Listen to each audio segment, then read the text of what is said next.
किसी ने क्या कमाल की बात कही है कि ज्ञान आपको मंजिल तक पहुंचने में मदद करता है, बशर्ते कि आपको अपनी मंजिल का पता हो। नमस्कार दोस्तों, मैं हूं पुष्पेंद्र गर्ग और हाजिर हूं आज एक बार फिर एक नई कहानी लेकर। यह द्वापर युग के उन दिनों की बात है जब पांचों पांडव और कौरव पुत्र गुरु द्रोणाचार्य से अपने शिक्षा ग्रहण कर रहे थे। उन दिनों पांडव धनुर्विद्या का ज्ञान प्राप्त कर रहे थे। एक दिन गुरु द्रोणाचार्य ने उनकी परीक्षा लेने का विचार किया।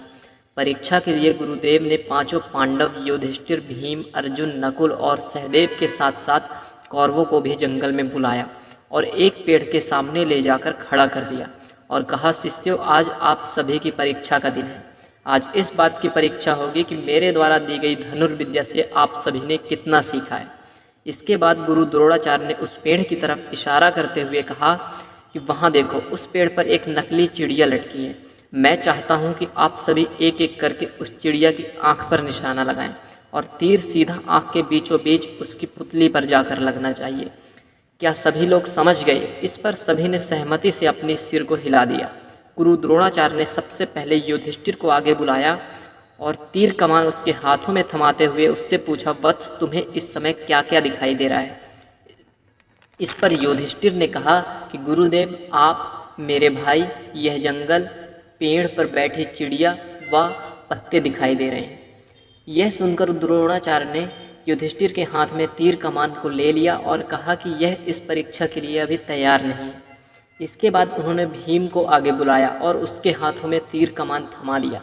फिर उन्होंने भीम से पूछा कि उसे क्या क्या दिखाई दे रहा है। इस पर भीम ने जवाब दिया कि उसे भी गुरु द्रोणाचार्य, उसके भाई, पेड़, चिड़िया, धरती व आसमान सब कुछ दिखाई दे रहा है। गुरु द्रोणाचार्य ने उसके हाथों से भी धनुष बाण वापस ले लिया और उसे अपने स्थान पर जाकर खड़े रहने को कह दिया। इस प्रकार गुरुदेव ने एक एक करके नकुल, सहदेव और सभी कौरव पुत्रों को बुलाया और उनके हाथों में धनुष बाण थमाते हुए उनसे भी यही सवाल पूछा।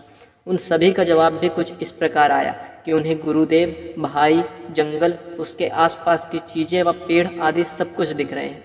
इन जवाबों के बाद उन्होंने सभी को अपने अपने स्थान पर वापस भेज दिया। आखिरी में अर्जुन की बारी आई। गुरुदेव ने उसे आगे बुलाया और धनुष बाण उसके हाथों में दे दिया। फिर उन्होंने अर्जुन से पूछा कि वत्स, बताओ कि तुम्हें क्या दिखाई दे रहा है? अर्जुन ने कहा, मुझे उस चिड़िया की आंख दिखाई दे रही है। गुरुदेव ने पूछा, और क्या दिख रहा है? अर्जुन ने कहा कि मुझे उस चिड़िया की आंख के अलावा कुछ भी नहीं दिख रहा है गुरुवर। यह सुनकर कि अर्जुन चिड़िया की आंख के अलावा कुछ नहीं देख रहा है, गुरु द्रोणाचार्य मुस्कुराए और कहा, तुम इस परीक्षा के लिए तैयार हो, निशाना लगाओ वत्स। गुरु का आदेश मिलते ही अर्जुन ने चिड़िया की आंख पर तीर मारा और तीर सीधे उसके लक्ष्य पर जाकर लगा। अगर हम अपने मकसद पर ध्यान नहीं लगाएंगे तो अपने लक्ष्य को हासिल नहीं कर पाएंगे। अपने मकसद पर ध्यान लगाना एक मुश्किल काम है, मगर यह एक कला है जिसे सीखा जा सकता है। तो आज की कहानी में बस इतना ही दोस्तों। कहानी कैसी लगी कमेंट में ज़रूर बताइएगा।